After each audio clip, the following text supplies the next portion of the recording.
نصلی و نسلم علی رسولہ الکریم اما بعد۔ آج کی ہماری یہ مختصر نشست فرقہ بازی، تفرقہ بازی یا فرقہ واریت کی حقیقت اور مفہوم کے متعلق چند گزارشات پیش کرنا ہے۔ آج کل میڈیا پر بڑے زور شور سے فرقہ واریت اور فرقہ بازی پر کئی لیکچر موجود ہیں اور اتحاد امت، وحدت امت کے عنوان پر کئی سکالر اور سیکولر لوگ سرگرم عمل ہیں۔ تو یہ موضوع تو انتہائی وسیع ہے، جو ایک مجلس میں اس کا احاطہ مشکل ہے، کیونکہ اس عنوان کے ذیل میں کئی عنوانات ہیں۔ آج میں صرف چند بنیادی باتیں عرض کروں گا۔ پہلی بات یہ ذہن میں رکھ لیں کہ دین کس چیز کا نام ہے؟ تو دین نام ہے، آسان سی تعبیر، ما علیہ النبی و اصحابہ صلی اللہ تعالی علیہ وسلم و رضوان اللہ تعالی علیہم اجمعین۔ دین کا آسان مفہوم اور تعبیر کہ جس طریق پہ امام الانبیاء صلی اللہ علیہ وسلم اور ان کے صحابہ تھے، وہ دین حق ہے۔ اور اس کی اگر مزید تفصیل کریں تو قرآن اور سنت کی وہ تشریح اور فہم جس پر اصحاب النبی قائم تھے، اس کا نام دین ہے۔ اور یہ بات ذہن میں رکھ لیں کہ دین کی اشاعت اور دعوت یہ فرائض میں سے ہے۔ فرقہ واریت کیا ہے؟ اس دین سے جدا ہونا۔ تفرقہ، فرقہ تقسیم اور انقسام کے معنی میں بھی ہے، الگ ہو جانا، جدا ہو جانا۔ تو یہاں دونوں چیزوں کا مفہوم ذہن میں رکھ لیں۔ یہ پہلا نقطہ ہے کہ دین کس چیز کا نام ہے۔ جب دین سمجھ آئے گا تو فرقہ بازی اور فرقہ واریت بھی سمجھ آئے گی۔ تو دین کا مفہوم میں نے آپ کے سامنے ذکر کر دیا۔ تو اب ہر وہ عقیدہ جو دین کے مد مقابل ہوگا، کتاب و سنت کے مقابل ہوگا، تو اس کا نام ہوگا فرقہ، فرقہ بازی، جو عرب میں مشہور ہے۔ ویسے لغت میں اور قرآن کریم میں فرقہ یا فریق یا فرقان یہ اچھے معنوں میں بھی آیا ہے اور برے معنوں میں بھی آیا ہے، لیکن جہاں ہماری گفتگو جو عرف میں فرقہ بازی مشہور اور معروف ہے، اس باب میں ہے۔ تو اب بنیادی نقطہ یہ ہے۔ دوسرا نقطہ یہ ہے کہ دین کہ مسائل دو قسم پہ ہیں، ایک ہے اصول دین جن کا دوسرا نام مسائل اعتقادیہ، عقائد کے مسائل ہیں، اور دوسرا مسائل الاجتہادیہ، اجتہادی مسائل ہیں، فروعات ہیں، جس کو شاہ عبد القادر محدث دہلوی رحمہ اللہ نے یوں تعبیر کیا کہ کچھ وہ چیزیں ہیں، وہ امور ہیں جن پر عقیدہ رکھنا ضروری ہے، اور دوسرا حصہ ہے عمل۔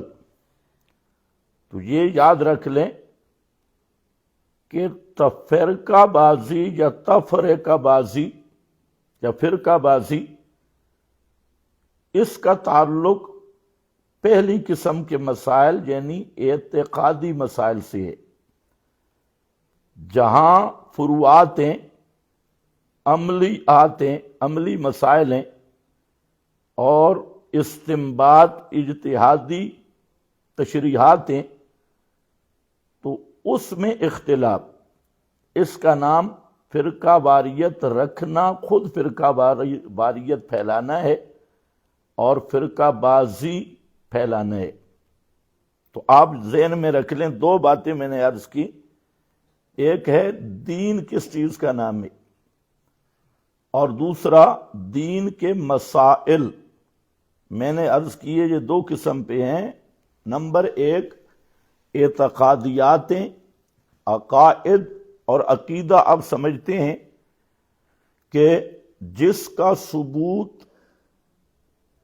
قطعی طریقے پہ ہو اور یقینی اور قطعی دلیل سے ثابت ہو، ما ثبت بدلیل قطعی، جو قطعیات سے ثابت ہوگا، اس قطعی چیز کو ترک کرنا، اس سے جدا ہونا، اس کا نام ہے معروف فرقہ بازی اور تفرقہ۔ یہ جو میڈیا کی پیداوار ہے، اکثر سیکولر ملحدین اور بعض اس چیز پر فرقے بھی پیدا ہو چکے ہیں، کوئی وحدت الادیان ہے، کوئی وحدت امت ہے، کوئی مذہبی ہم آہنگی کے نام پہ۔ تو ان سے بھی گزارش ہے کہ سب سے پہلے دو چیزوں کا فرق سمجھنا ضروری ہے، اور فرقہ واریت کا مفہوم متعین کرنا ضروری ہے۔ تو میں نے عرض یہ کیا کہ اعتقادی مسائل میں، عقائد کے مسائل میں دین کی مخالفت اور نئی رائے کا اظہار، چاہے فرد کرے چاہے کوئی جماعت کرے، تو اس کا نام ہوگا فرقہ بازی۔ اور فروعات، عملی مسائل جس میں نصوص کے اندر احتمالات موجود ہیں اور اجتہاد اور استنباط کی گنجائش موجود ہے، وہاں پر صحیح نیت کے ساتھ قواعد اور اصول کے مطابق رائے میں اختلاف رکھنا، اس کا تعلق فرقہ واریت سے ہرگز نہیں۔ تیسری بات کہ نبی کریم صلی اللہ علیہ وسلم سے پہلے بھی فرقے کئی موجود تھے، مثلا یہود تھے، نصارہ تھے، اور مشرکین عرب تھے۔ پھر یہودیوں میں بھی کئی فرقے تھے، عیسائیوں میں بھی کئی فرقے تھے۔ تو فرقہ واریت کا ایک بازار تھا۔ نبی مکرم صلی اللہ علیہ وسلم نے اس فرقہ واریت کو کن نکات پہ ختم کیا، وہ بھی انشاءاللہ میں ذکر کروں گا کہ آپ صلی اللہ علیہ وسلم کا کیا طریقہ ہے جو آج کا میڈیا یا آج بعض یہودیت نواز تنظیمیں یا یہود و نصارہ کے ترجمان ملا وہ وحدت امت کی بات چھیڑ کر دین کو خلط ملط کر رہے ہیں اور تلبیس کر رہے ہیں، تو وہ بھی انشاءاللہ آخر پہ میں ذکر کروں گا۔ آپ کے سوال بہت سارے آئے، لیکن میرا خیال یہ ہے کہ اگر آپ میری گفتگو توجہ سے سنیں گے تو اسی گفتگو کے اندر ہی آپ کے اکثر سوالوں کا جواب آ جائے گا۔ جو رہ گئے تو انشاءاللہ پھر میں حاضر ہوں۔ تو چوتھی چیز یہ ہے کہ ایک لفظ ہے مکتب فکر یا مسلک یا مشرب۔ مسلک یا مکتب فکر یا مسالک مکاتب، اس کا تعلق فروعات سے ہے، عقائد اور اصول سے نہیں۔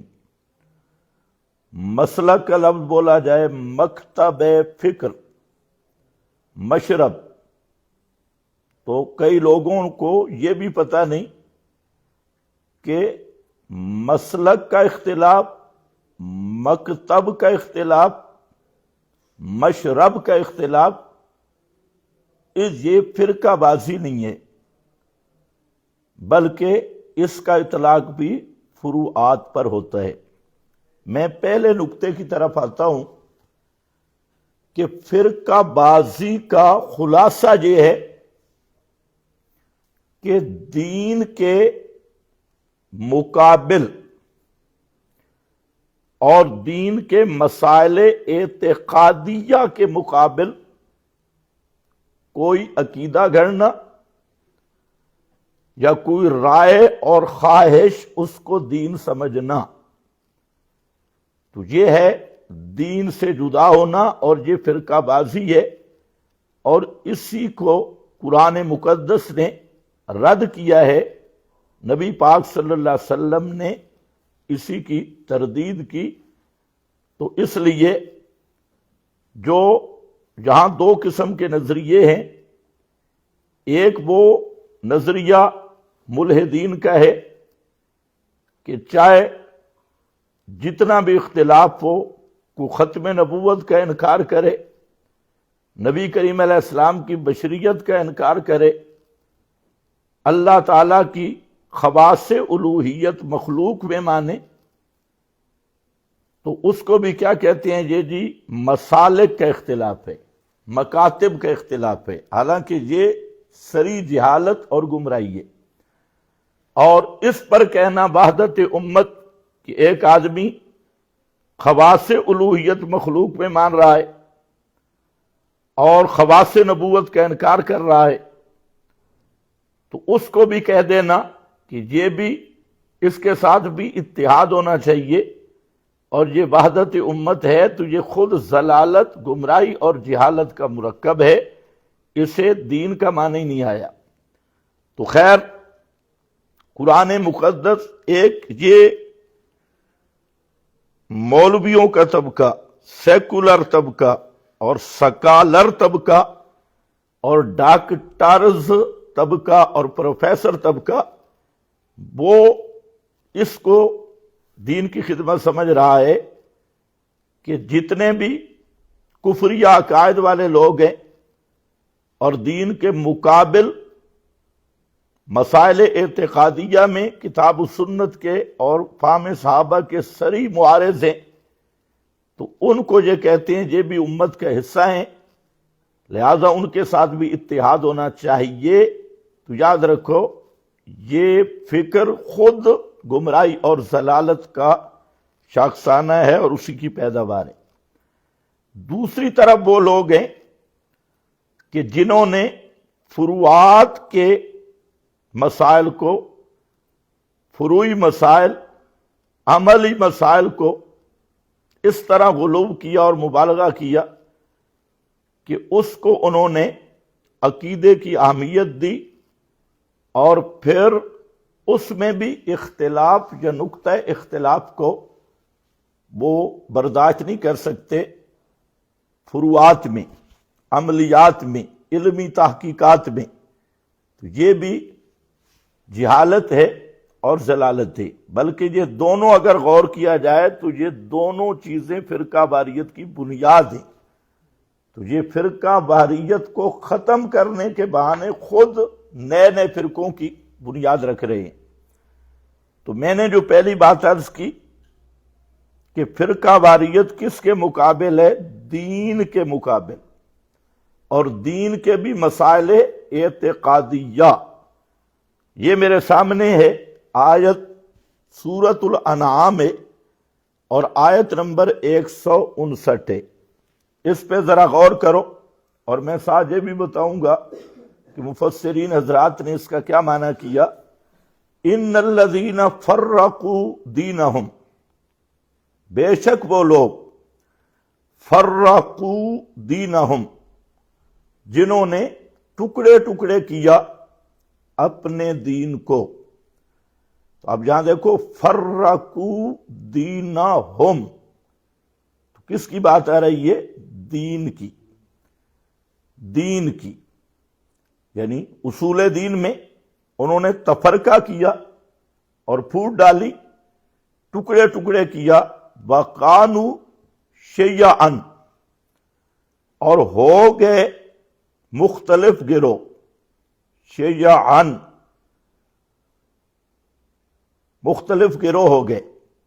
جہاں ایک لطیفہ بھی سنتے جائیں کہ یہ جو اہل تشیع ہیں یہ کہتے ہیں قرآن میں جہاں شیعہ کا لفظ آیا اس سے مراد ہم ہیں، تو ہم کہتے ہیں لو یہ بھی پچاؤ، یہ بھی تم ہو۔ ان الذین فرقوا دینہم، بے شک وہ لوگ جنہوں نے ٹکڑے ٹکڑے کیا اپنے دین کو، وَقَانُوا شِيَعًا، اور ہو گئے، کانو سارو کے معنی میں ہو گئے شیعہ، شیعہ کا معنی گروہ گروہ، پارٹیاں پارٹیاں۔ لست منہم فی شیء، کہ میرے پیغمبر آپ کا ان شیعوں سے کوئی تعلق نہیں ہے۔ لست منہم فی شیء، ان پر آپ کا ان کے ساتھ کوئی تعلق نہیں۔ انما امرہم الی اللہ، سوائے اس کے نہیں، ان کا معاملہ صرف اللہ کی طرف ہے۔ ثم ینبئہم بما کانوا یفعلون، پھر اللہ ان کو خبر دے گا جو یہ دنیا میں کرتے تھے۔ یہی تفرق۔ تو آپ یہاں غور کر لیں، جہاں کیا لفظ ہے؟ ان الذین فرقوا دینہم۔ تو میں نے جو پہلا نقطہ عرض کیا کہ فرقہ بازی کا مفہوم سمجھو، کہ فرقہ بازی ہے دین کے مقابل کوئی عقیدہ رکھنا اور کوئی اپنی خواہش یا رائے کو دین سمجھنا۔ تو یہاں دینہم وَقَانُوا شِيَعًا، اس آیت کی تفسیر میں امام قرطبی رحمت اللہ تعالی علیہ فرماتے ہیں کل من ابتدع وجاء بما لم یأمر اللہ عز وجل بہ فقد فرق دینہ، جس آدمی نے بدعت اختیار کی، من ابتدع، بدعت اختیار کی، اعتقادی خصوصاً، بالخصوص بدعت اعتقادی مراد ہے، کیونکہ اوپر لفظ ہے دینہم، من ابتدع، اور اس میں بدعت عملی بھی داخل ہیں، لیکن وہ دخول ثانوی ہے، دخول اولی وہ بدعت اعتقادی ہے۔ کل من ابتدع، ہر وہ آدمی جو بدعت کرے، وجاء بما لم یأمر اللہ بہ، اور ایسا عقیدہ اور عمل اختیار کرے جس پر اللہ نے اسے حکم نہیں دیا تھا۔ اللہ کا حکم نہیں تھا، یہ بات ذہن میں رکھنے، منع شنا نہیں، اللہ کا حکم نہیں تھا۔ جیسے حدیث میں ہے کہ من احدث فی امرنا ھذا ما لیس منہ، وفی روایت لیس علیہ امرنا، جس نے دین میں کوئی ایسی چیز ایجاد کی کہ ہمارا امر اذن نہیں تھا اور ہماری طرف سے دلیل نہیں تھی، تو وہ مردود ہے۔ یہاں امام قرطبی وہی کہتے ہیں فقد فرق دینہ۔ تو اب امام قرطبی رحمہ اللہ کی اس تشریح کو ذہن میں رکھیں تو حاصل وہی نکلے گا کہ جو منزل دین ہمارے لحاظ سے آخری نبی کے زمانے میں منزل دین کی تشریح ہوئی ہے، جو میں نے کر دی کتاب و سنت، کہ وہ مفہوم تشریح فہم جس پہ صحابہ متفق ہیں، تو وہی دین ہے۔ تعبیرات مختلف ہو سکتی ہیں لیکن معنی اور حقیقت ایک ہے۔ تو جہاں پر امام قرطبی نے بتا دیا اس آیت کے ذیل میں کہ فرقہ بازی وہ ہے کہ جو منزل دین کے مقابل ہو، جس چیز پر کتاب و سنت کا امر موجود نہیں، اس چیز کو دین سمجھنا، یہ ہے فرقہ بازی، یہ حقیقی معنی۔ اسی طرح یہاں میرے پاس حضرت مجاہد تابعی ہے، وہ فرماتی ہیں وَهُمْ أَهْلُ الْبِدْعِ وَأَهْلُ الشُّبْهَاتِ وَأَهْلُ الضَّلَالَةِ مِنْ هَذِهِ الْأُمَّةِ۔ بات تو ہو رہی تھی یہود و نصارہ کی، ان الذین فرقوا دینہم، پچھلے لوگوں کی بات تھی، لیکن حضرت مجاہد کہتے ہیں یہ جو ضابطہ ہے مفسرین کا کہ العبرۃ لعموم اللفظ لا لخصوص السبب، کہ آیت اپنے شان نزول یا سبب پہ بند نہیں ہوتی بلکہ عموم کلمات کی وجہ سے معنی عام ہوتا ہے۔ تو جیسے یہود و نصارہ کو یہ آیت شامل ہے، اس امت کے بھی اہل بدعت اور اہل ضلالت کو یہ آیت شامل ہے۔ تو یہاں فرماتی ہیں اہل البدع واہل الشبہات واہل الضلالۃ من ہذہ الامہ، یہ حضرت مجاہد تابعی، جس کو علامہ ابن جریر نے نقل کیا۔ اسی طرح امام قرطبی فرماتے ہیں انہم اصحاب البدع واصحاب الاہواء واصحاب الضلالۃ من ہذہ الامہ، اس سے مراد بھی بدعتی لوگ ہیں اس امت کے۔ اور آگے فرماتے ہیں امام ابو بکر جساس احکام القرآن میں بہت بہترین عبارت درج کی، فرماتے ہیں کہ اہل الضلال من ہذہ الامہ فہو تحذیر من تفرق الکلمۃ بدعاء الی الاجتماع والالفہ علی الدین۔ فرماتے ہیں کہ اس آیت میں اللہ تعالیٰ نے تفرقہ سے ڈرایا کہ فرقے فرقے مت بن جاؤ، اور کس چیز کی دعوت دی ہے کہ دین پہ جمع ہو جاؤ، دین پہ قائم رہو اور فرقہ بازی سے بچو۔ تو اب اس آیت کا مفہوم واضح ہونے کے بعد یہ بات بالکل کلیئر ہو گئی، صاف ہو گئی کہ فرقہ بازی کا تعلق کس کے ساتھ ہے؟ دین کے مقابل بدعات، خواہشات، ہوائے نفسانی، یہ ہے فرقہ بازی، اس کو دین سمجھ لینا۔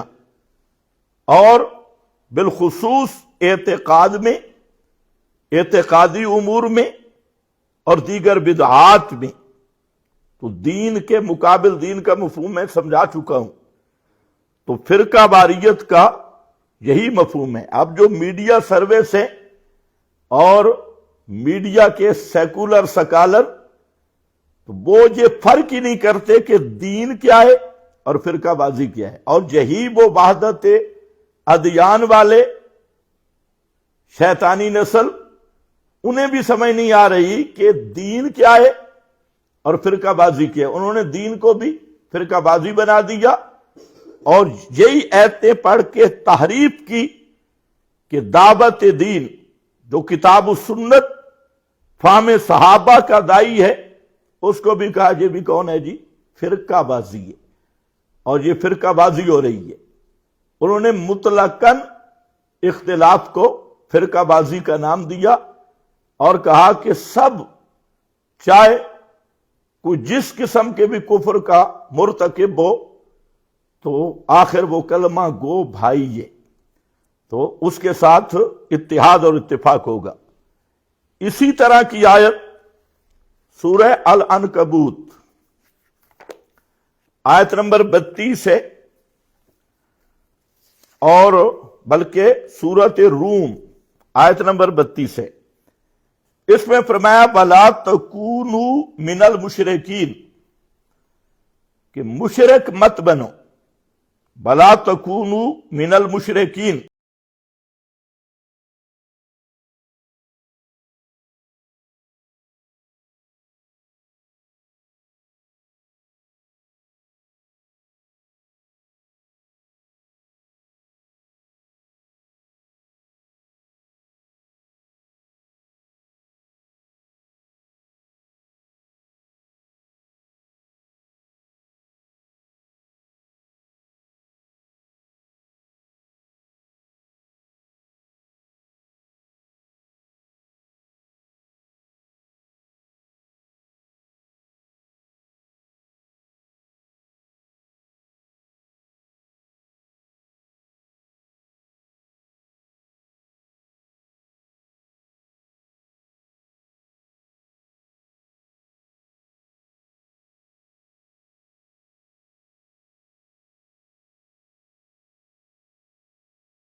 خدری رضی اللہ تعالیٰ عنہ اور حضرت علی المرتضیٰ رضی اللہ تعالیٰ عنہ، ان کے ساتھ اور بھی صحابہ ہیں جنہوں نے بحبل اللہ کا معنی کیا ہے کتاب اللہ، قرآن، اور اس سے پہلے بھی ذکر ہو رہا ہے وَأَنْتُمْ تُتْلَى عَلَيْكُمْ آیات اللہ، سیاق بھی اسی پہ ہے اور صحابہ کا فہم بھی یہی ہے۔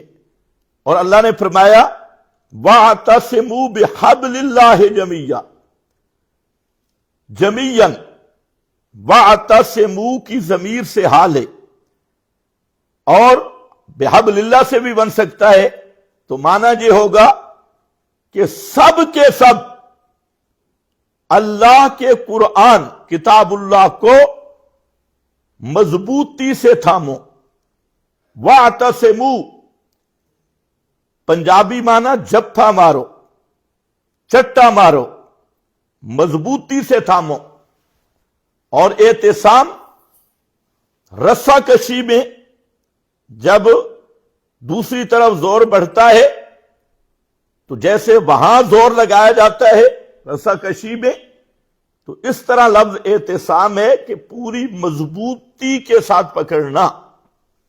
اس کو حدیث میں تمسک کا لفظ بھی آیا ہے، اور سورۃ البقرہ میں وہاں اللہ تعالیٰ نے ذکر کیا مَن یکفر بالطاغوت وَیُؤْمِن بِاللَّهِ فَقَدِ اسْتَمْسَکَ بِالْعُرْوَةِ الْوُثْقَىٰ لَا انفصام لَهَا، یہ تعبیر کی سورہ بقرہ میں بِالْعُرْوَةِ الْوُثْقَىٰ کے ساتھ، اور جہاں پر وَاعْتَصِمُوا تو اسی وَاعْتَصِمُوا میں اشارہ ہے دو، ایک یہ کہ لوگ جھوٹی روایات، حکایات اور اپنے اپنے فرقوں کے بزرگوں کے صدری نکات کی طرف تمہیں بلائیں گے، لیکن کسی کی طرف توجہ نہ کرنا، اللہ کی کتاب کو مضبوطی سے تھامنا، قرآن کو تھامنا۔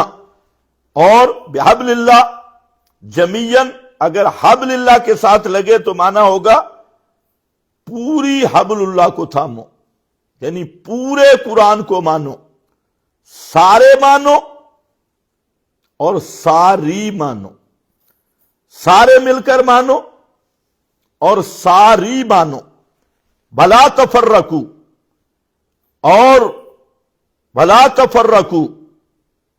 اب جو معنی کیا جاتا ہے وہ کروں تو وہ تو معنی بنتا ہے فرقے فرقے مت ہو، جو معروف معنی ہے، لیکن اگر غور کیا جائے تو وَاعْتَصِمُوا میں اس بات ہے، اور لا تفرقوا میں نفی والا پہلو ہے، اور جو مقصود وَاعْتَصِمُوا میں ہے وہی مقصود وَلَا تفرقوا میں ہے۔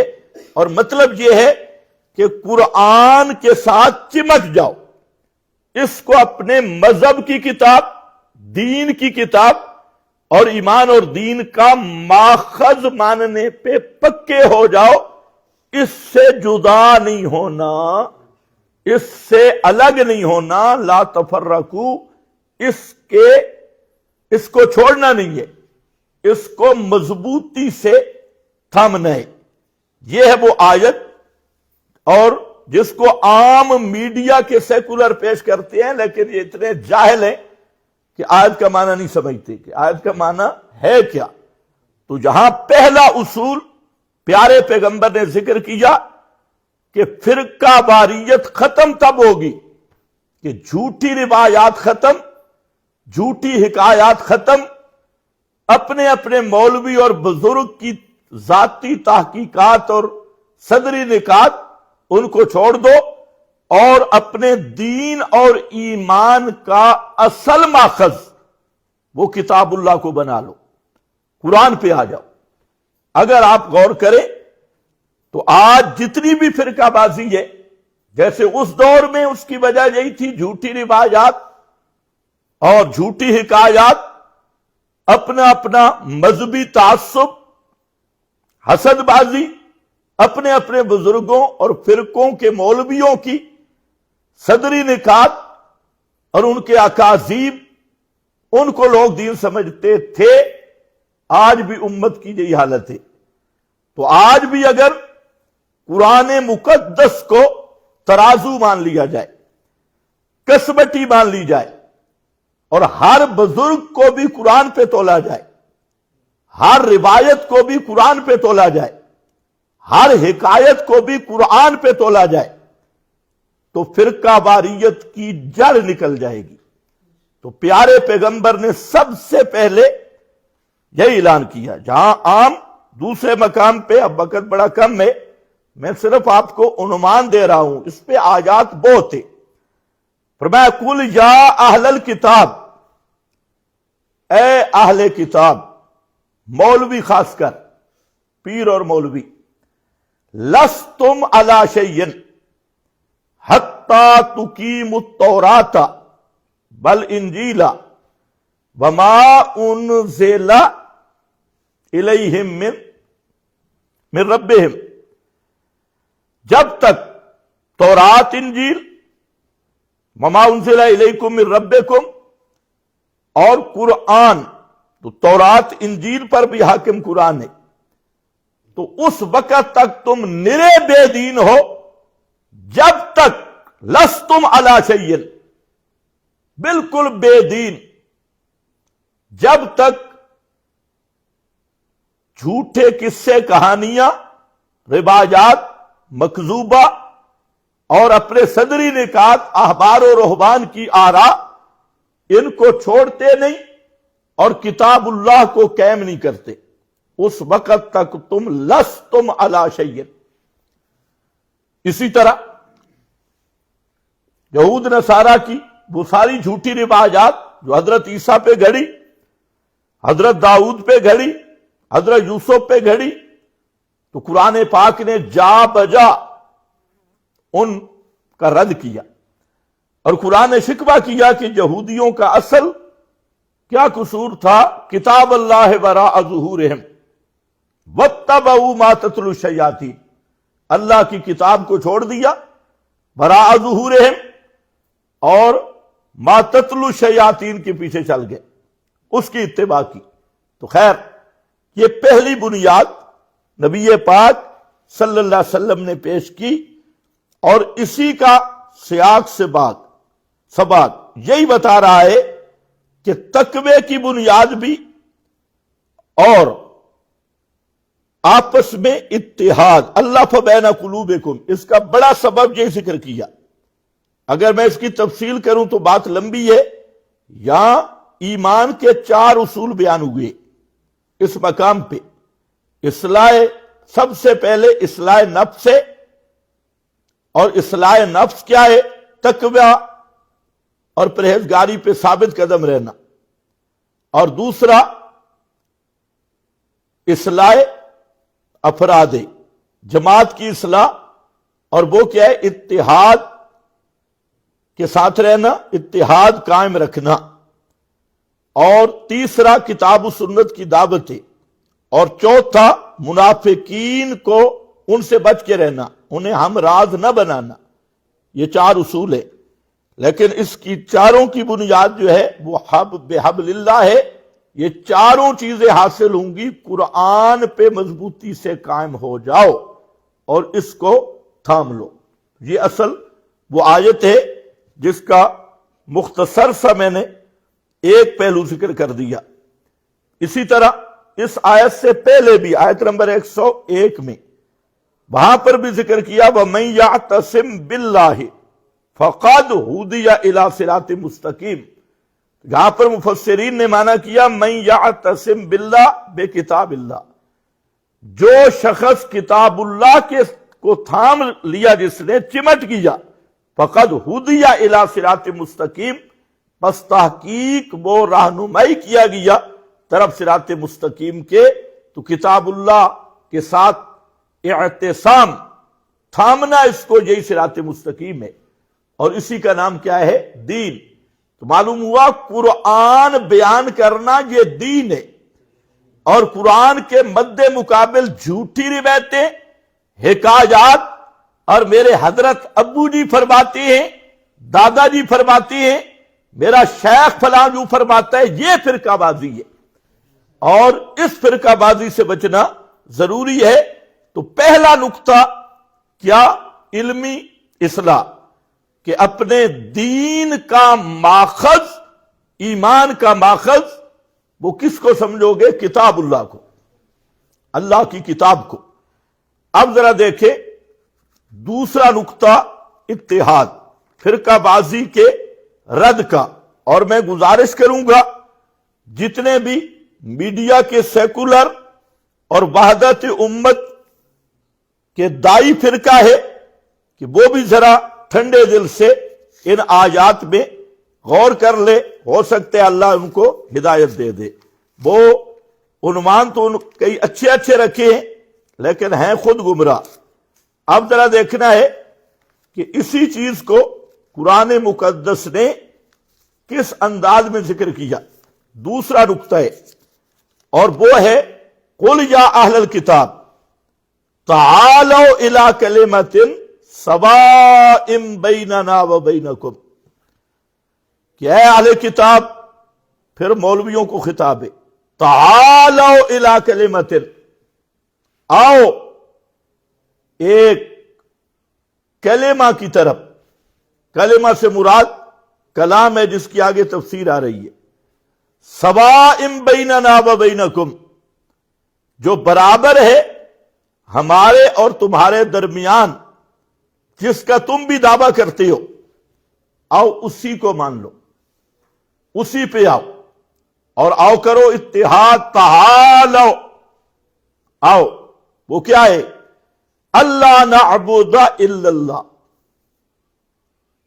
کیا خلاصہ نکلے گا؟ توحید خالص، اللہ نعبد الا اللہ۔ وہ نقطہ یہ ہے کہ ہم نہ عبادت کریں سوائے اللہ کے۔ عبادت کس کی؟ صرف اللہ کی۔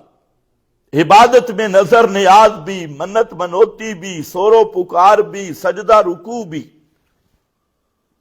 قولی عبادت بھی، بدنی عبادت بھی، مالی عبادت بھی، ساری ہر قسم کی عبادت اللہ نعبد الا اللہ، یہ توحید فی العبادت ہے اور یہ انبیاء کی دعوت ہے۔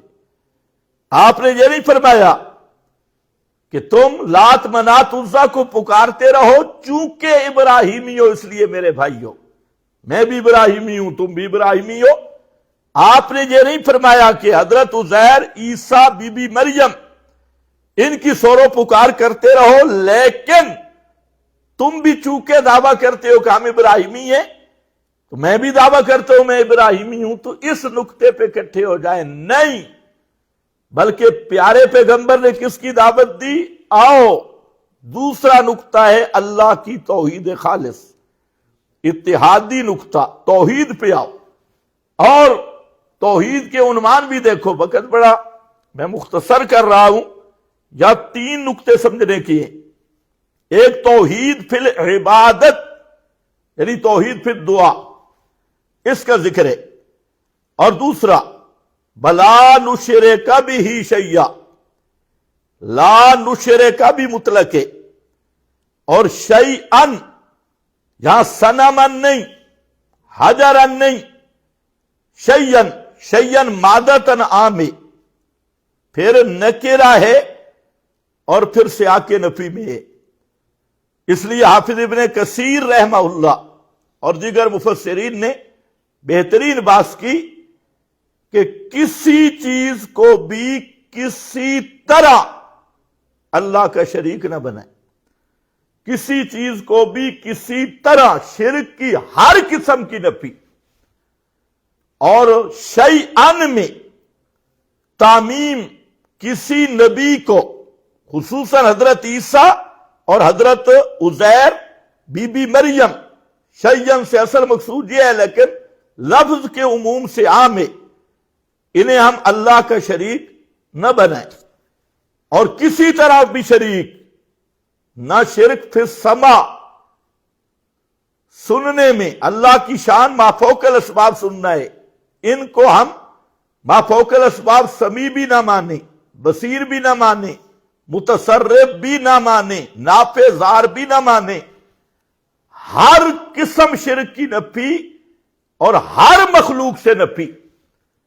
اب آپ اندازہ کریں، حالانکہ بات آ گئی تھی اللہ نعبد الا اللہ، کہ اللہ کے سوا ہم کسی کی عبادت نہ کرے. آگے پھر ذکر کیا وَلَن نُشْرِكَ بِهِ شَيْئًا، اور ہم اللہ کے ساتھ کسی چیز کو بھی کسی طرح شریک نہ کریں. یہ ہوتی ہے توحید خالص. علمی نکات جہاں بہت ہے کہ لا نعبد کے بعد بلا نشرک کا کیوں ذکر کیا، اس کی بھی 7 وجوہات ہیں.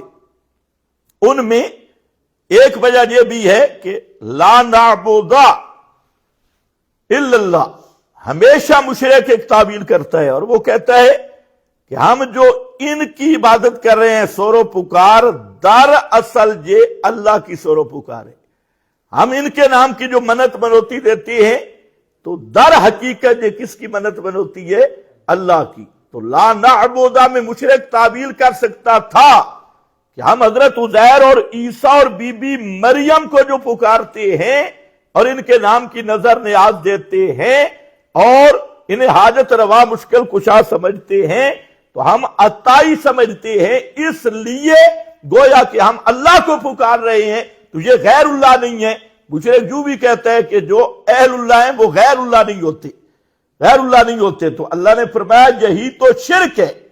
اس لیے کسی تعبیر سے بھی عبادت غیر کی نہیں کرنی. اگر تم کہو کہ ان کی عبادت در حقیقت اللہ کی عبادت ہے تو اسی کا نام شرک ہے. وَلَا نُشْرِكُ بِهِ شَيْئًا، اس پر رد کیا. اور آگے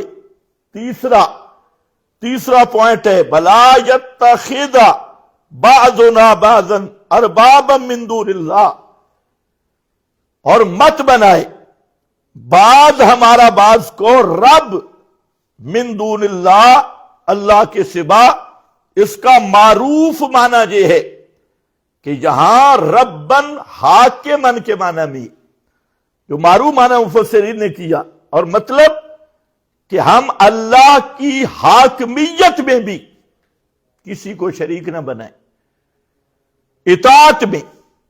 کیونکہ اطاعت حقیقی وہ کس کی ہے؟ صرف ان الحکم الا للہ. تو شرک فی الحاکمیت کا بھی رد کیا، خاص کر حالانکہ لا نشرک میں ہر شرک کا رد تھا. شرک فی السماع کا، شرک فی البصر کا، شرک فی التصرف کا، اور شرک فی الحکم کا، اور شرک فی العلم کا. تو ہر شرک کا رد تھا، لیکن بالخصوص کیونکہ سارے شرک پیدا ہوتی ہیں غیر اللہ کی حاکمیت والے شرک سے، اور غیر اللہ کے قانون، اور غیر اللہ کو جب اللہ کے قانون کے مقابل مانا جائے پھر شرک بنتا ہے. سارے شرکوں کی بنیاد تو آخر میں ذکر کیا ہے شرک پھر حکم پہ رد کیا ہے. تو یہ ہے نقطہ اتحاد اور اتفاق. اس پہ نبی کریم علیہ السلام نے امت کو متفق کیا، اور یہ نہیں کہا تم اپنے مولوی کے فتوے مانتے رہو کوئی مسئلہ نہیں، بنو قریظہ کے مفتی کے یا بنو نذیر یا بنو قینوقاع کے شیخ التورات کے ان کے فتوے لیتے رہو اور ہم اپنے فتوے دیتے رہیں، صرف نقطہ ابراہیمی پہ متفق ہو جائیں. نہیں، پیغمبر نے یہودی مولویوں کو ذبح کیا ہے اور ان کے ساتھ قتال کیا ہے، اور قرآن نے خود کہا قاتل الذین لا یؤمنون باللہ ولا بالیوم الاخر. آخر کیا ذکر کیا کہ یہ نرے بے ایمان ہیں، شرک کے ساتھ ایمان باللہ، لا یؤمنون باللہ. تو ان کا ایمان باللہ ہے ہی نہیں، ایمان آخرت کے ساتھ ہے ہی نہیں. تو اس لیے یہاں پر دوسری چیز کیا ہے؟ نقطہ اتحاد شرک کے ہوتے ہوئے نہیں ہو سکتا. غیر اللہ کے لیے علم غیب مانے، علم الغیب، غیر اللہ کو متصرف ما فوق الاسباب مانے، سمیع بصیر ما فوق الاسباب مانے، اور غیر اللہ کی ما فوق الاسباب امور میں سور و پکار کرے، اور پھر کوئی کہے کہ ہمارا یہ بھائی ہے اور ہم یہ بھی مسلمان ہیں اور ہم اور یہ ایک ہے، تو یہ کہنے والا خود بے ایمان ہے اور ضلالت اور گمراہی کے پرلے درجے پہ فائز ہے. تو اتحاد فرقہ بازی ختم ہوگی، شرک ختم ہوگا، حاصل یہ نکلا پیغمبر کا اصول توحید خالص پہ آ جاؤ، ہر قسم کے شرک کو چھوڑ دو۔ تو یہ ہے نقطہ وحدت امت، اتفاق، اس پہ آؤ۔ اور تیسرا سورۃ الانعام، اس میں ہر مشرک کا دربار جدا ہے، ہر مشرک کے رنگ جدا ہیں، کے عقائد جدا ہیں، ہر مشرک کے پروگرام جدا ہیں، ہر مشرک کے مختلف قسم کے شرک کے رنگ جدا ہیں، سور و پکار کے طریقے جدا ہیں، مشکل کشا حاجت روا سمجھنے کے اور معبود کی پوجا کے طریقے جدا ہیں۔ ہر ایک مشرک ہندوستان سے لے کے چائنا تک اور چائنا سے لے کے یہ پاکستان درمیان میں آ گیا، جہاں پر بھی چلے جائے تو ہر جگہ جہاں شرک ہے، شرک وجہ ہے تفرق کی اور شرک وجہ ہے تقسیم کی، تو جب تک شرک ختم نہیں ہوگا اتحاد نہیں ہو سکتا۔ شرک ختم ہوگا اور ایک اللہ کی عبادت اور اللہ کی سور و پکار اور اللہ کی الوہیت کا عقیدہ ہوگا تو یہ موحد ہوگا۔ تو نقطہ توحید کے بغیر دنیا میں فرقہ واریت کو ختم کرنا، خود فرقہ وار بننا تو ہو سکتا ہے اور ضلالت اور جہالت کی انتہا تو ہو سکتی ہے، بغیر توحید کے فرقہ واریت کبھی ختم نہیں ہو سکتی۔ تیسری چیز ہے فرقہ بازی کی بنیاد بدعات ہے۔ آپ دیکھیں کہ ہر جگہ کی بدعت الگ ہے اور ہر علاقے کی بدعت جدا ہے، بدعات اور رسومات۔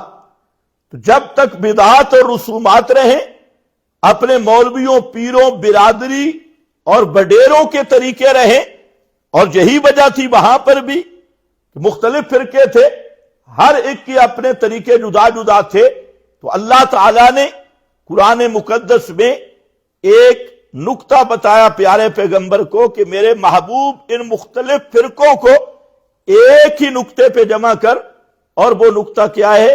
نبی کریم علیہ السلام کی سنت، طریق محمد مصطفیٰ، اس پہ ان کو جمع کر دے تو فرقہ واریت ختم ہو جائے گی۔ آج بھی دیکھیں امت میں افتراق اور فرقہ بازی کی بنیاد بدعات، رسومات، رواج ہیں، تو پیارے پیغمبر صلی اللہ علیہ وسلم کو حکم ہوتا ہے، یہ سورۃ الانعام ہے، اور اس کا ذرا دیکھو، فرمایا ان ھذا صراطی مستقیما، ان ھذا صراطی مستقیما فاتبعوہ، بیش اس کو نہ چلاؤ، ان ھذا صراطی مستقیما، یہ ھذا جو ما قبل مذکور ہوا یہ ہے صراطی مستقیمہ، یہ ہے دین قیم، اور صراط مستقیم،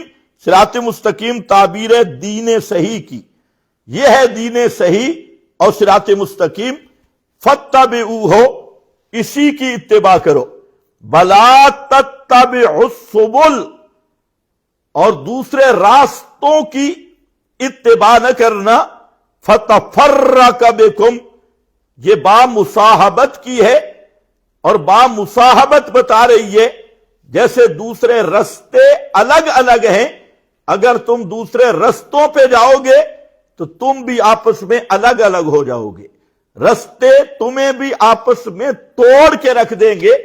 اب یہ راستے کون ہیں؟ لا تتبعوا السبل، اور رستوں کی اتباع نہ کرنا، ھذا صراطی مستقیما، دین کی اتباع کرنا، یہ صراط مستقیم، اس پہ پکے رہنا، دوسری طرف نہ جانا، کیوں اگر دوسری طرف جاؤ گے تو کیا فتفرق بکم، جیسے وہ راستے السبل، کوئی جنوب کوئی شمال، کوئی ادھر کوئی ٹیڑھا کوئی میڑا، تمہیں بھی وہ ٹیڑھا میڑا کر دیں گے، اس لیے ان راستوں پہ نہیں جانا۔ اب اس آیت کا معنی کرتے ہوئے لکھا ہے علامہ نصفی رحمہ اللہ نے، فرمایا کہ اس سے مراد کے الطرق، کیا ہے؟ فی الدین من الجہودیت والنصرانیت والمجوسیت وسائر البدع والضلالات، سائر البدع والضلالات کہ یہودیت نصرانیت کو بھی شامل ہے اور تمام بدعات کو شامل ہے۔ تو اللہ فرماتی ہیں کہ دین ایک متعین ہے اور وہ ہے ھذا صراطی مستقیمہ، اس کی اتباع کرنی ہے، یہ فرض ہے۔ اور آگے ذالکم وصاکم بہ لعلکم تتقون، یہ اللہ کا تاکیدی حکم ہے تمہیں تاکہ تم تتقون تقوی حاصل کر سکو اور تقوی پہ قائم رہ سکو۔ تو فرمایا یہ ہے سائر البدع والضلالات۔ اسی طرح امام مجاہد تابعی، امام ابن الجوزی زاد المسیر میں فرماتی ہیں کہ وَلَا تَتَّبِعُوا السُّبُلَ البدع والشبہات، شبہات اور بدعات کی طرف مت جانا۔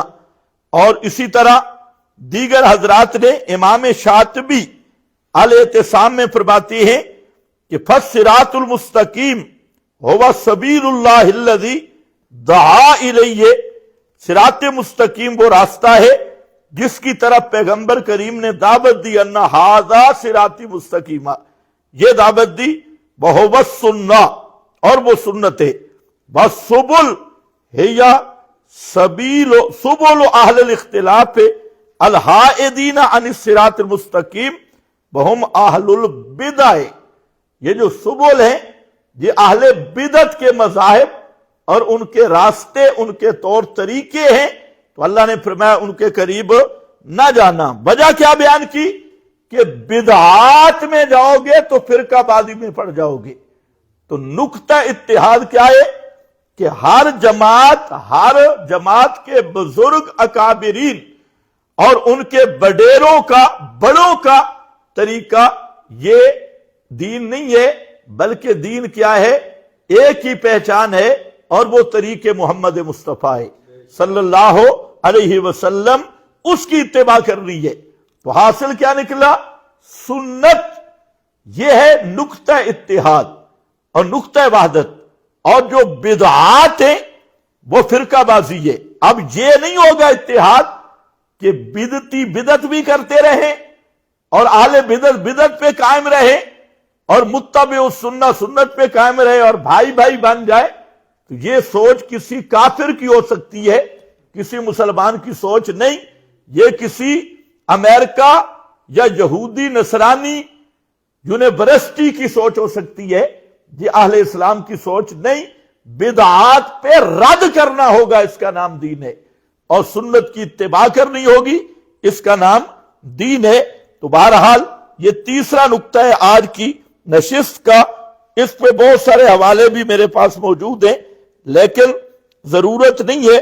جب قرآن مقدس وہ آ گیا تو قرآن کے بعد جو ہم حوالے پیش کرتے ہیں تو وہ ان لوگوں کے لیے جو دل کے بیمار ہیں، جنہیں قرآن پہچانا ذرا مشکل ہے، تو ہم ساتھ ساتھ کوئی نہ کوئی حوالہ پیش کر دیتے ہیں۔ تو میں نے 3 نکات میں نے عرض کیا کہ فرقہ واریت پہلے بھی تھی، نبی پاک صلی اللہ علیہ وسلم سے پہلے بڑے بڑے فرقے تھے، تو آپ نے ان کو ختم کیسے کیا؟ سب کو رلا ملا کے، بلکہ 3 بنیادوں پہ۔ ایک بنیاد سارے مکذوبات، اکاذیب، جھوٹی روایتیں اور حکایتیں اور بزرگوں کے سارے جھوٹی کارروائیاں اور کارگزاریاں اور کرتوت، ان سب کو ریجیکٹ کر کے فرمایا دین اور ایمان کا ماخذ ہے وہ کتاب اللہ، کتاب اللہ پہ آنا ہوگا۔ آج بھی ہم دعوت دیتے ہیں امت کو، آ جاؤ کتاب اللہ پر، اسی کو سمجھو، یہی نقطہ ہے وحدت امت کا۔ اور دوسرا آپ نے کیا دعوت دی کہ لات، منات، عزا، ہبل کے پجاری ان کو پکارتے رہے، اور قبروں کے پجاری یہود نے اتخذوا احبارهم ورهبانهم اربابا من دون اللہ، وہ قبروں والوں کو ہؤلاء شفاعنا عند اللہ، وہ کہتے رہے ما نعبدهم الا ليقربونا الى الله زلفى، وہ ان کو پکارے اور جو طاغوت کی حاکمیت کے قائل ہیں وہ ان کو اپنا حاکم مانے اور غیر اللہ کے قانون کو مانتے رہے، اور سارے اکٹھے ہو جاؤ جی، تم بھی کہتے ہو ہم ابراہیمی، ہم بھی کہتے ہیں ہم ابراہیمی، سارے اکٹھے ہو کے ایک ہی ہے، مومن ہے؟ نہیں، یہ سوچ بھی کفری ہے اگر کوئی یہ کہے۔ آپ نے ہر شرک پہ رد کیا اور آپ نے ہر شرک کی نفی کی اور توحید خالص کا پیغام دیا، اور یہی نقطہ اتحاد بتایا کہ جو لوگ اس توحید خالص کی راہ پہ آئیں وہ کنتم خیر امہ کے افراد ہیں، اور جو نہ آئیں تو یا ذلت اختیار کریں یا پھر ذبح ہونے کے لیے تیار ہو جائے، اس کے ساتھ جہاد ہوگا۔ یہ ایک نئی نسل نکلی بھائی، بالکل خنثی مشکل، جن کا مشرک رہے، ہمارا بھائی بیتتی رہے، ہمارا اتحاد، اور اس کو وہ کیا کہہ رہے ہیں؟ یہ مسالک کو ہم جمع کر رہے ہیں، مکاتب کو۔ پہلے تو فرق کر، مسالک مکاتب ہیں کیا؟ تو اہل بدعت ہونا یہ مسلک مکتب نہیں، اہل شرک ہونا یہ دین کے مقابل فرقہ بازی ہے، تو اس لیے ان کا فرق کرنا ضروری ہے۔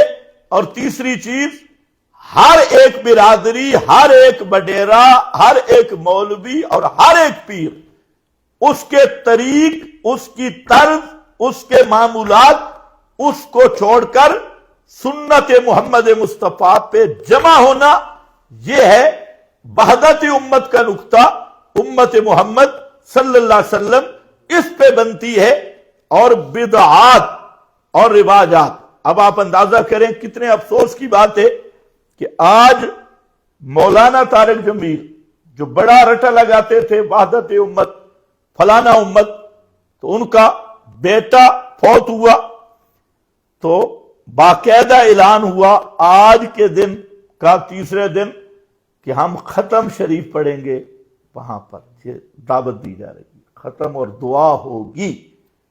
اب یہ وہ آدمی ہے جو ہر جگہ کہتا ہے کہ ہم نبی کے دین کے داعی ہیں، اب یہی کام رضا خانی کریں تو وہ بدعت ہے، اور طارق جمیل صاحب کرے تو یہ سنت ہے۔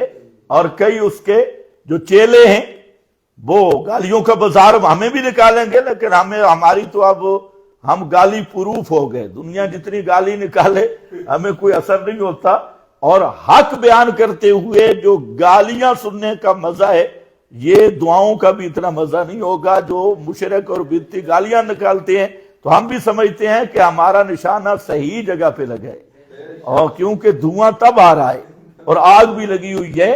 تو یاد رکھو یہ طارق جمیل کا یہ عمل انتہائی قابل افسوس ہے، اور جس طرح بریلویوں کی بدعات ہے تو اس جہیل کی یہ بدعت بھی جہالت اور ضلالت ہے۔ اور یہ عجیب آدمی ہے، عجیب دانہ اللہ نے دیوبندیوں کو دیا ہے، جو دیوبندیوں میں دیوبندی ہے، رافضیوں میں رافضی ہے، رضا خانیوں میں رضا خانی ہے، طاہر القادری کے پاس جائے تو وہ ڈاکٹری طاہر القادری ہے۔ یہ ایسا پرزہ ہے، جہاں بھی جاتا ہے تو وہاں دشمنان صحابہ کے ساتھ یہ ان کا ہم مسلک ہے، قبر پرستوں کے ساتھ یہ ان کا ہم مسلک ہے، اللہ جانے۔ یہ ہے وہ وحدت امت کا نقطہ۔ تو ان سے بھی عرض ہے کہ وحدت امت بدعات میں نہیں ہوگی، وحدت امت سنت، وحدت امت وہ کیا ہوگی؟ اتباع السنہ میں ہوگی۔ تو یہاں ہر ایک کا طریقہ وہ چھوڑ دو اور ایک محمد مصطفیٰ صلی اللہ علیہ وسلم کے طریق کے متبع بن جاؤ۔ اگر دوسرے طریقوں پہ جاؤ گے تو تفرق بکم۔ یہ چند گزارشات، یہ عنوان لمبا ہے اور اس پہ انشاءاللہ وقتاً فوقتاً اور بھی کچھ ٹائم نکالیں گے۔ اب میں اسی پہ اکتفا کرتا ہوں، اگر کوئی سوال رہ گیا ہے تو ہمیں بتا دیں۔ میرا خیال ہے سارا کام حل ہی ہو گیا ہوگا۔ چلو پھر بھی دیکھ لیں، یہ استاد جی ادھر بیٹھ جائیں، سوال کی عبارت بھی سننی چاہیے، اس کو آگے کر کے بیٹھ۔ اچھا صحیح ہے، ادھر بیٹھ جاؤ نا، آپ کی شکل بھی نظر آنی چاہیے۔ ، جو سوال ساتھیوں نے لکھے ہیں ابھی جو اس وقت کے بعد ہیں ان کی ضرورت نہیں، اس وقت سے پہلے جو سوال واٹس ایپ پہ آ چکے ہیں وہ دیکھ لیں، اگر دوران تقریر کوئی عام سوال آیا ہے وہ بھی بتا دیں۔ ساتھیوں نے سوال بھیجے۔ پہلا سوال ہے، پاکستان میں تقریباً 100 سے زیادہ مذہبی جماعتیں ہیں، ہر ایک کا ہدف الگ ہے، ان میں تو ایک ہی حق پر ہوگا، حق والی جماعت کی پہچان کیا ہے؟ اس کا جواب تو مفصل ہو گیا، اور ہماری گفتگو کا یہ دوسرا حصہ ہے جو شروع میں نے کہا کہ دیکھیں، جھنڈوں کے اختلاف سے یا ہدف کے اختلاف سے فرقہ نہیں بنتا، فرقہ الگ جماعت نام رکھنے سے بھی فرقہ نہیں بنتا۔ فرقے کی حقیقت ہے کہ دین کے اعتقادی مسائل، یعنی جو نصوص قطعیہ سے ثابت ہے، اس کے مقابل کوئی رائے نظریہ رکھنا شرک کا مرتکب ہو، بدعت کا مرتکب ہو، اصول دین کی مخالفت کرتا ہو، وہ فرقہ ہے۔ باقی رہ گئے کام مختلف، تو جہاں مدرسہ ہے تو جہاں بھی کام مختلف ہے، باورچی کا کام کھانا پکانا ہے، اساتذہ کا کام پڑھانا ہے، اور طالب علموں کا کام کھانا ہے، تو ان کا بھی سب کے کام، تو کاز مختلف ہونے سے فرقہ بازی نہیں ہوتی، بلکہ فرقہ بازی کا جو اصل نقطہ ہے اس کو سمجھنا چاہیے کہ فرقہ بازی ارتکاب بدعات اور ارتکاب شرکیات کا نام۔ دوسرا سوال ہے، بریلوی حضرات جو اذان کے ساتھ درود پڑھتے ہیں، اگر انفرادی الگ پڑھا جائے تو کیا حکم ہے؟ ماشاءاللہ، مسئلہ یہ ہے کہ جو درود نبی پاک صلی اللہ علیہ وسلم نے امت کو بتلایا وہ پڑھنے پر کیا تکلیف ہے، جس کی آپ نے ضمانت دی ہے۔ یہ جو بریلوی درود ہے یہ تو پاکستان کا بنا ہوا ہے، اور وہ کتاب میں نہیں لایا الیاس قادری صاحب کی، اس میں جو درود ہے ماشاءاللہ، اس میں تو ہیٹروں کو سلام اور پنکھوں کو سلام، ٹماٹروں کو سلام، مٹروں کو سلام، وہ میں کبھی لاؤں گا۔ تو سب سے پہلی بات یہ ہے کہ درود جو ہے نا، یہ اللہ کا حکم ہے، صلو علیہ وسلموا تسلیما، اور خود اصحاب رسول نے نبی کریم علیہ السلام سے پوچھا ہے کیف نصلی علیہ، ہم آپ پہ درود کیسے پڑھیں؟ تو 22 صحابہ سے 45 سیغوں میں یہ درود مروی ہے جو شروع ہوتا ہے اللہم صلی علی محمد۔ تو وہی درود پڑھنا چاہیے جو پیارے پیغمبر نے خود فرمایا، اور ساتھ فرمایا کہ من صلی علیہ واحدتاً صلی اللہ علیہ عشرہ، جو ایک دفعہ درود مجھ پہ پڑھے تو اللہ 10 مرتبہ اس پہ رحمت کرتا ہے۔ تو وہ وہی درود ہے جو خود نبی پاک صلی اللہ علیہ وسلم نے بتلایا۔ باقی جو بریلویوں کا بنا ہوا درود ہے، اس کا تو انہیں خود بھی نہیں پتا کہ ہم نے یہ نکالا کہاں سے ہے اور بنایا، اور یہ بھی ہر جگہ پہ مختلف درود ہے۔ تو اس لیے درود پڑھو تو وہ پڑھو جو نبی کریم علیہ السلام سے ثابت ہے۔ تیسرا سوال ہے، یہ محمد عمر فاروق نے بھیجا ہے کہ منی ناپاک ہے تو اس سے بننے والا انسان کیوں پاک ہے؟ بہت اچھا سوال ہے۔ تو یہ میرا خیال ہے دوسرے بیماروں کا سوال ہے۔ سوال یہ ہے کہ خون بھی ناپاک ہے بالاتفاق، تو خلقنا النطفۃ علقۃ، تو نطفے کے بعد کی حالت جو خون ہے وہ ناپاک ہے، تو اس سے پوچھ لو کہ جب خون ناپاک ہے بالاتفاق تو اس سے بننے والا انسان کیسے پاک ہے؟ کہ خون بھی کہو کہ وہ پاک ہے، پھر تو بات ہے۔ یہ کسی ان پڑھ کا سوال ہے۔ دوسرا چیز ہے، اگر کچھ علم کے ساتھ تعلق ہے تو وہ میں عرض کر دیتا ہوں، لیکن اب اس کو سمجھائے گا کون؟ تو یہ تو الزامی جواب ہے۔ اصل یہ ہے کہ شے اپنے مستقر میں جو حکم رکھتی ہے، خارج عن المستقر حکم بدل جاتا ہے۔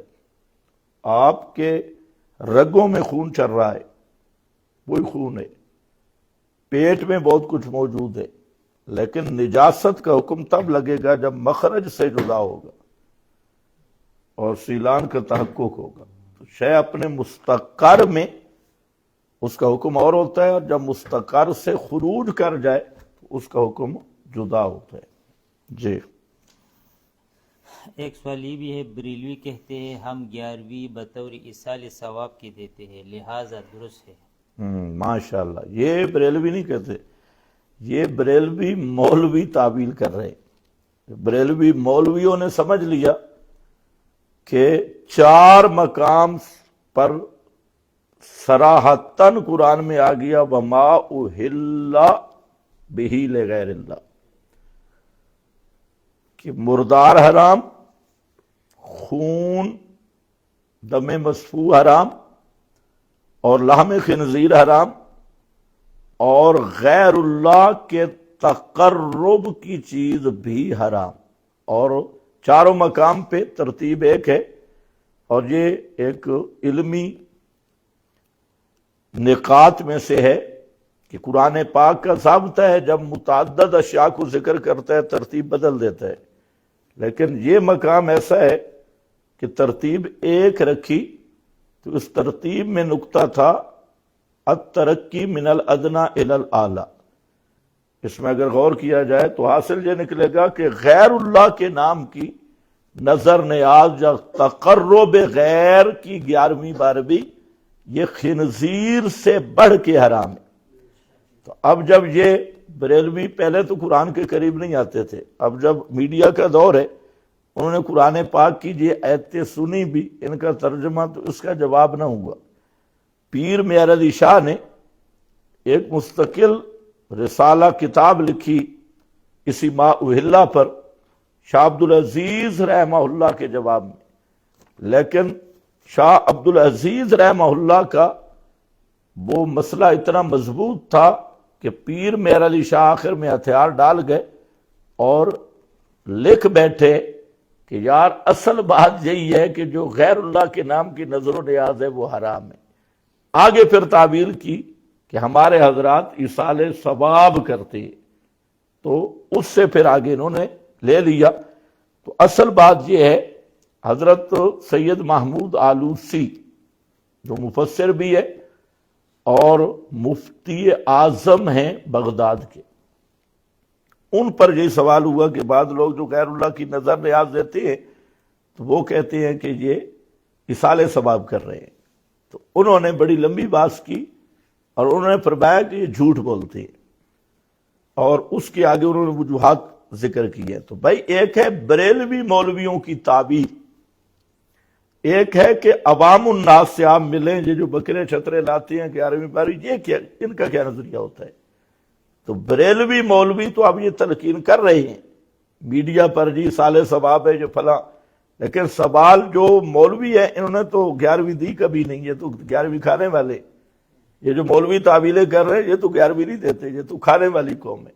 مسئلہ یہ ہے کہ آپ آج بھی اکثریت عوام، میں نے خود کئی آدمیوں سے پوچھا ہے، یہ 11ویں جو دیتے ہیں تو وہ کہتے ہیں باب 11ویں والے نام کی نظر ہے، نیاز ہے، وہی نظر نیاز مانتے اور وہی نفع نقصان کا مالک سمجھتی ہے، اور وہی ان کا ہے کہ اگر 11ویں نہ دی تو گائے کے تھنوں سے خون آنے لگ جائے گا اور ہمارا یہ نقصان ہو جائے گا، اور دی تو بابا کرم فرمائے گا، یہ پیدا کر دے گا، یہ مشکل حل کرے گا۔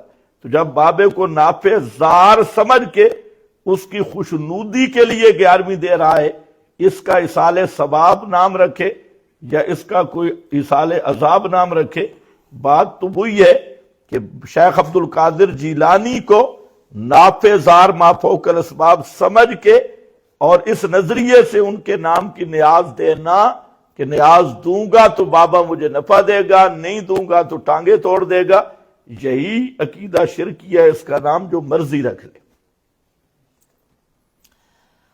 ایک سوال یہ بھی ہے کہ صحابہ کا گستاخ کافر ہے، اس پر دلیل پیش کرے۔ اس پر تو دلیل نہیں، دلائل ہے۔ اور صحابہ کا گستاخ کافر ہے، یہ انشاءاللہ ہمارا مستقل عنوان آ رہا ہے، سب الصحابہ کا حکم، اس پہ دلائل بھی ہوں گے اور امت کے تصریحات بھی۔ لیکن ایک دلیل اب بھی سن لو، سورۃ الفتح ہے اور آخری رکوع ہے، اس کے آخر میں پڑھ لو، اللہ تعالیٰ نے اصحاب رسول کی عظمت کو بیان کیا پورے رکوع میں، آگے ذکر کیا کہ یہ عظمت کیوں بیان کی ہے، لِیَغِیظَ بِهِمُ الْکُفَّارَ، تاکہ ہاں ساڑا اس نال کافراں دا، لِیَغِیظَ بِهِمُ، تاکہ غصہ دل لگے اس سے کس کو، کافروں کو۔ اب اس آیت پر امام مالک، امام قرطبی، بڑے بڑے ائمہ نے اس آیت کا معنی یہ کیا ہے کہ یہ آیت دلیل ہے کہ کس صحابہ کا بغض کفر ہے، اور یہ قرآن کہہ رہا ہے کہ صحابہ کی عظمت سے جلے گا کون، جو کافر ہوگا، تو یہ نص قطعی موجود ہے۔ تو فی الحال اتنا کافی ہے، انشاءاللہ اس پہ مستقل ایک بحث آئے گی کہ گستاخ صحابہ کا حکم کیا ہے۔ اس میں ہمارے مولوی بھی کئی وہ لچر پچر لگا رہے ہیں، انہیں بھی پتہ نہیں ہے۔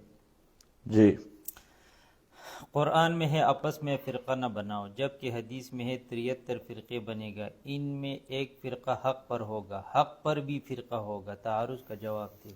میرا خیال ہے اگر یہ درس سن لیا ہے ہماری بحث تو یہ سوال بنتے ہی نہیں، کیونکہ اس نے جو پہلا لفظ لکھا قرآن میں کہا آپس میں تفرقہ نہ کرو، تو میں نے آپ کے سامنے تفرقہ اور فرقہ بازی کا معنی بیان کیا کہ فرقہ بازی کہتی ہے کتاب و سنت یا دین کے مقابل کسی رائے کو اختیار کرنا، اس کو اختیار کرنا۔ تو آپس تو پھر نہ رہے نا، تو مسلمان ہو اور جو مشرک ہے یا بدعتی ہے وہ آپس تو نہیں، وہ تو الگ گروہ ہے، اور وہ خود الگ ہوا ہے، ہم نے اسے الگ نہیں کیا، شرک کر کے بدعت کر کے وہ دین سے خود الگ ہوئے۔ ہمارا کام تو ہم نے بتا دیا او گیا نہیں، وہ الگ ہو گیا، تو ہم تو بتاتے ہیں، باقی دین سے الگ ہم نے کیا جو وہ خود ہوا، تو وہ شرک کا ارتکاب کر کے بدعت کا ارتکاب کر کے خود بخود دین سے جدا ہو گیا۔ تو یہ سائل سے گزارش ہے کہ میرا پورا یہ میری پوری بات سن کر پھر اگر اشکال ہو تو کرے۔ تو جو ہاں موجود ہے کہ آپس میں تفرقہ نہ کرو، یہ بھی اس کے سوال کے فہم میں غلطی ہے، پھر توجہ کر لے، لیکن یہاں ہی جواب دینا ہے تو جواب تو موجود ہے کہ ایک ہے فرقہ بازی کرو نہیں، تو دوسرا ہے کہ فرقے ہو جائیں گے تو تعارض کون سا ہے۔ اللہ نے فرمایا حرام کھاؤ نہیں، تو اب جو لوگ حرام کھاتے ہیں تو اس کا جو مطلب نہیں حرام کھاؤ نہیں تو حرام کھائے گا ہی کوئی نہ، زنا کرو نہیں، زنا کے قریب نہ جاؤ تو زانی کوئی نہیں ہے۔ تو اللہ نے تو منع کیا ہے کہ میرے دین کو مت چھوڑو، تو اب جو چھوڑ جائیں تو یہ چونکہ امر شرعی ہے، اس میں اللہ نے اختیار دی ہے، تو اللہ تعالیٰ نے روکا ہے کہ دین سے جدا مت ہو، اور پیغمبر نے فرمایا کہ لوگ جدائی اختیار کریں گے اور ان میں 72 جو ہیں وہ جہنم میں چلے جائیں گے، اور ایک جو جماعت ہوگی وہ ما انا علیہ واصحابی، اسی ما علیہ النبی واصحاب، وہی دین پہ قائم رہے گی، جیسے لا تزال طائفۃ من امتی ظاہرین علی الحق، وہ ایک جماعت دین پہ قائم رہے گی، جو ان سے جدا ہوں گے وہ جہنم میں جائیں گے۔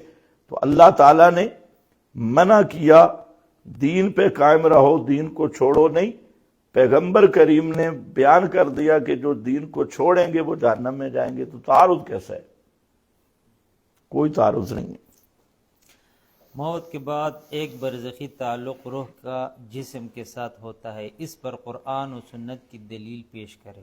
ماشاء اللہ۔ بھائی مسئلہ یہ ہے کہ بار بار ہم نے بتایا کہ موت کس چیز کا نام ہے؟ روح اور جسم کی بالکل یا مفارقت کا، انقطاع تام کا۔ اب یہ موت کا قانون کب تک ہے؟ عادتاً الی یوم القیامہ، قیامت تک روح جسم سے جدا ہے۔ جو برزخی تعلق کا قول ہے تو یہ اقوال العلماء میں یہ منصوص نہیں ہے، اس پہ کوئی نص موجود نہیں۔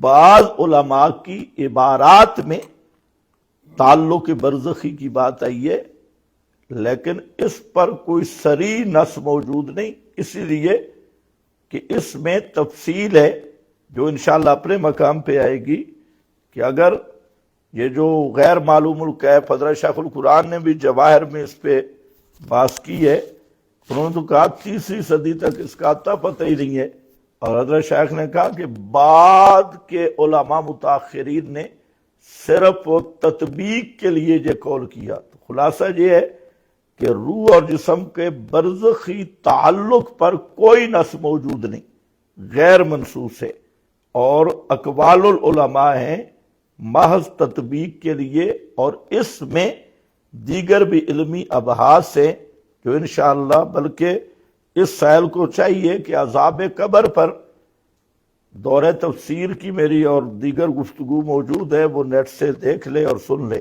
اس میں عذاب قبر کی پوری بحث ہے، اس میں تعلق کی بات بھی ہے۔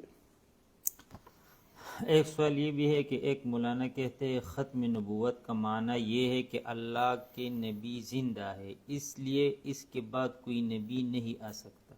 یہ مولوی خود قادیانی ہے اور زندیق ہے۔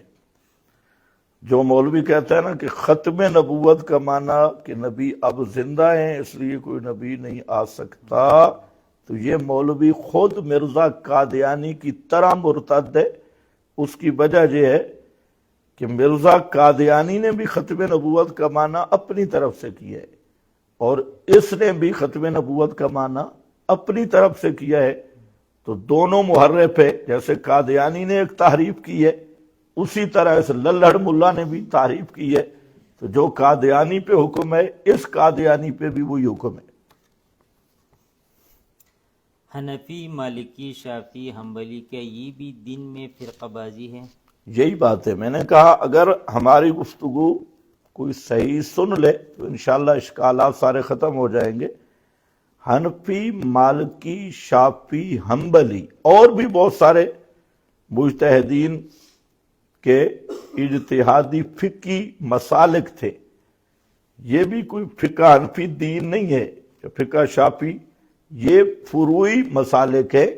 تو میں نے بتا دیا کہ فرقہ بازی کا تعلق کس کے ساتھ ہے؟ مسائل اعتقادیہ کے ساتھ، اور جو مسائل فروعی ہے، عملی ہے، تو اس پر فرقہ بازی تو صحابہ بھی موجود تھے۔ بلکہ میں آپ کو یہ بتاؤں کہ حنفی، شافعی، مالکی، حنبلی یہ جو فقہی مسالک ہیں اور فروعات ہیں، ان میں اختلاف کی بنیاد ہی روایات اور احادیث میں اختلاف ہے۔ احادیث اور روایات میں اختلاف، آپ ایک مسئلہ بھی ایسا نہیں بتا سکتے کہ جہاں روایات یا احادیث میں احتمال یا اختلاف نہ ہو اور ان مسالک میں اختلاف ہو۔ تو ان اختلاف مسالک کی بنیاد روایات اور احادیث کا اختلاف یا احتمال ہے، محتمل ہونا ہے۔ تو یہ تو فروعات ہیں، اور اس طرح کے اختلاف تو صحابہ کے اندر موجود تھے، اور اس کی میں انشاءاللہ اجتہادی مسائل پہ بھی ہم مستقل بیان کریں گے اور دلائل کے ساتھ بیان کریں گے۔ تو یہ جو فروعات اور عملی مسائل ہے، ان میں اختلاف جو ہے یہ فرقہ بازی کے زمرہ میں نہیں آتا، فرقہ بازی کی تشریح مکمل ہو چکی ہے۔ ایک ساتھی نے یہ سوال بھیجا کہ سید ضیاء اللہ شاہ صاحب سے آپ کا کیا اختلاف ہے؟ بھائی پہلی بات تو یہ ہے کہ ایسے سوال یہاں اور سارے ساتھی ذہن میں رکھ لے کہ سوال کرنا چاہیے موضوع کے مطابق. سوال وہ کرو جو مسئلہ چل رہا ہے. جہاں تک اب سوال آ گیا تو آئندہ اس پہ احتیاط کرو. تو ذہن میں بات رکھ لو کہ پیر طریقت حضرت علامہ سید ضیاء اللہ شاہ صاحب بخاری حافظہ اللہ سے ہمارا کوئی اختلاف نہیں ہے، کسی عقیدے میں اختلاف نہیں ہے، بلکہ حضرت پیر بخاری جے امام الدعوہ امام اہل سنت حضرت سید عنایت اللہ شاہ بخاری رحمت اللہ تعالی علیہ کے فرزند ہیں اور جانشین ہیں. اس لیے بعض لوگ خواہ جو بعض انتظامی امور اور انتظامی اختلافات کو ہوا دے رہے ہیں تو انہیں بھی اس چیز کا احساس کرنا چاہیے. میں آج بھی حضرت سید ضیاء اللہ شاہ صاحب بخاری حافظہ اللہ کا احترام کرتا ہوں، پھر بھی کروں گا. کیوں؟ یہ ہمارے مرشد کا گھرانہ ہے اور حضرت سید عنایت اللہ شاہ بخاری رحمت اللہ تعالی علیہ کے وہ جانشین ہیں، اور اس لیے ہم شاہ صاحب کا برابر احترام کرتے رہیں گے. یہ جو لوگ ہوتے ہیں کئی فیس بک کی شیاطین اور منافقین، یہ مختلف قسم کی ایک ٹولہ فیس بک پہ بعض خطیبوں اور مولویوں نے بٹھایا ہوا ہے. جو ٹولہ اور فیس بک کی ان کا مقصد کہ جو دعات توحید ہے، توحید و سنت کو بیان کرنے والے ہیں، تو ان کی پگڑی اچھالنا ہے، جو در حقیقت یہ مشرکین کے کام کے معامل ہیں. اس سے توحید و سنت کے کام میں تو فائدہ نہیں ہوتا. البتہ جب اپنی آئیڈیوں پر اور بعض توحید کے نام پہ توحید بیان کرنے والوں کے خلاف پراپیگنڈے کرتے ہیں تو اس سے توحید و سنت کا نقصان ہوتا ہے، اور اس کی جواب دہی انشاءاللہ قیامت کے دن اس کا ضرور حساب ہوگا.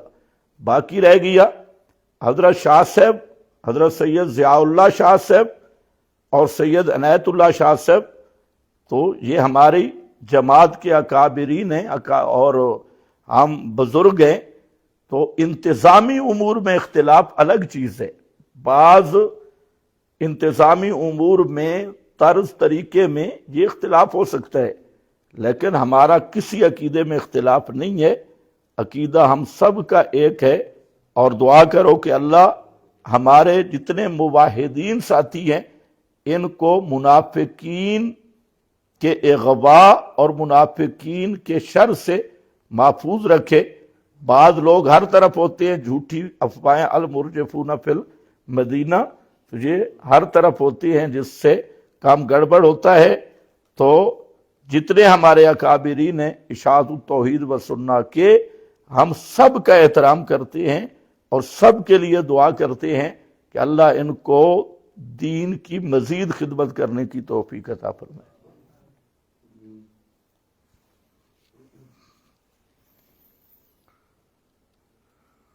نماز میں چاروں اماموں میں اختلاف تھا، تو نماز فروعی مسائل میں سے نہیں ہے. اس طرح کئی اور بھی مسائل ہیں. ماشاءاللہ یہ رکا میرا خیال ہے اسی مجلس میں آیا ہے، تو لکھنے والے کو انعام بھی دینا چاہیے. چار اماموں میں سے کس امام کا مسلک ہے کہ نماز نہیں ہے؟ کوئی چار اماموں میں کوئی امام نماز کا منکر بھی ہے، پھر نماز میں تو کوئی اختلاف نہیں. نماز میں اختلاف تو تب ہوتا کہ کوئی امام کہتا، چھٹی دے دیتا کہ نماز ہے ہی نہیں. چاروں امام متفق ہیں کہ نماز ہے اور نماز فرض ہے. پانچوں نمازوں پہ چاروں امام متفق ہیں، چھٹی پہ بھی متفق ہے، تہجد والی پہ، اور بھی بعض نوافل پہ. اب طریقہ یہ ہے کہ نماز کا جو عمل ہے اور اس کی تفصیلی فروعی مسائل ہے، مثلا تکبیر تحریمہ میں ہاتھ تو اٹھائیں گے لیکن کہاں تک اٹھائیں گے؟ تو یہ کیفیت عمل ہے، تو کیفیت عمل کا تعلق فروعات سے ہے۔ ہاں اگر کوئی امام کہے کہ 5 نمازیں ہیں ہی کوئی نہ، جیسے آج کل منکرین حدیث کہہ رہے ہیں پرویزی، تو ہم پرویزی اور منکرین کو فرقہ باز زندیق مانتے ہیں، اس لیے وہ فرقہ باز زندیق ہے کہ نمازیں دین سے ثابت ہیں اور وہ نمازوں کے اندر اختلاف کر رہے ہیں اور وہ نمازوں کا انکار کر رہے ہیں۔ ائمہ میں سے کوئی بھی نماز کا منکر نہیں ہے۔